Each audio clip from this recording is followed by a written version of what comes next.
Bum bum bum bum bum bum bum bum bum bum bum bum. The Peter Dislike Show.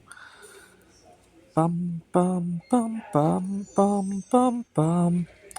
Please continue to pray for and to support my LEGO art career by singing along with me, gesturing at your screen, hitting the dislike on this video, but most importantly, going to my LEGO profile on LEGO.com and voting for my builds.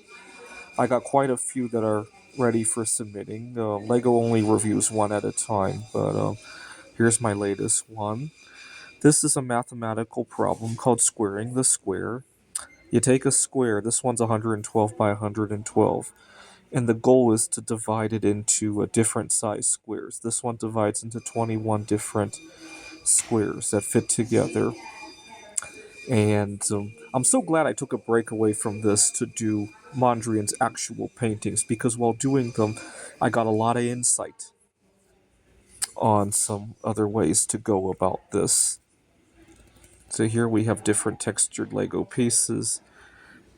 So this one, this red square, for example, is a pyramid of red sloped pieces, 1 by 4. Let me see if I can get my camera to focus correctly. And a few other patterns. I think it's a good way to show how the math and the geometry of these pieces work out. These are 2 by 4 sloping pieces. And I still have another 1,000 pieces I can add to this. So this build so far, a little bit over 4,000 pieces. LEGO Ideas puts a limit of 5,000 pieces per idea, so I can still build a little bit. And I got too fixated on the fact 112 goes evenly into 16, right? 112 divided by 16, 7. So my first attempt, I put together 7 by 7 of these 16 by 16 base plates, but I got too fixated on that. I kind of forgot I could put a frame around it as well. And this looks a whole lot better than just having the mathematical puzzle, right? And this will actually hang on a wall in terms of the info. And again, I paid attention to only use Lego colors that exist, because I actually want to build this, even if I don't win at the Lego Ideas. And this one's a lot more affordable than some of the other ones that I built. If I don't win, I might actually do this one. This one's a lot more reachable than the Mondrian painting, which was like $6,000, and the Twin Towers and all that. It weighs about 10 kilograms, about a meter in each direction, 4 centimeters thick.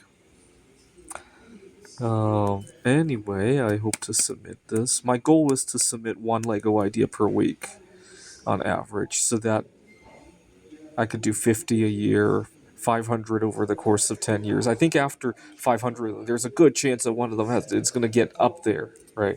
Maybe not win the ideas, but networking and land some kind of art career. I'm kind of stalling in my career, which is why I'm really just shooting for the moon and hopefully ending up among the stars. For example, yesterday, I was waiting for an important phone call from my boss. She had promised to call around noon. And when I looked at the clock, it was almost time for the call. And I was planning on having lunch, but I realized that I really hate it when I'm halfway through lunch. I gotta put it away, I gotta answer a call. My mouth will water incessantly. This is a case of me knowing myself. And so I hesitated on starting my lunch. Unfortunately, my boss got busy with something else. It doesn't help that I can't reach her, so I just have to wonder. And she didn't call until like 3, and I was starving by that point. And it just goes to show that I'm not, even though I might love my job, there are certain aspects of it where I still feel like a slave. Right? I wish I could rise above that. I wish I could get to a point where if my boss called at 3 and I answered, oh, hey, sorry, I'm in the middle of lunch, can I call you in 30 minutes? I wouldn't feel like I were jeopardizing my livelihood, right? I need to get it to a state where I can comfortably do that, right? Then I won't feel like a pawn anymore, right? This is the Peter Dislike Show. Bum bum bum bum bum bum bum bum bum bum bum bum. The Peter Dislike Show. Bum bum bum bum bum bum bum.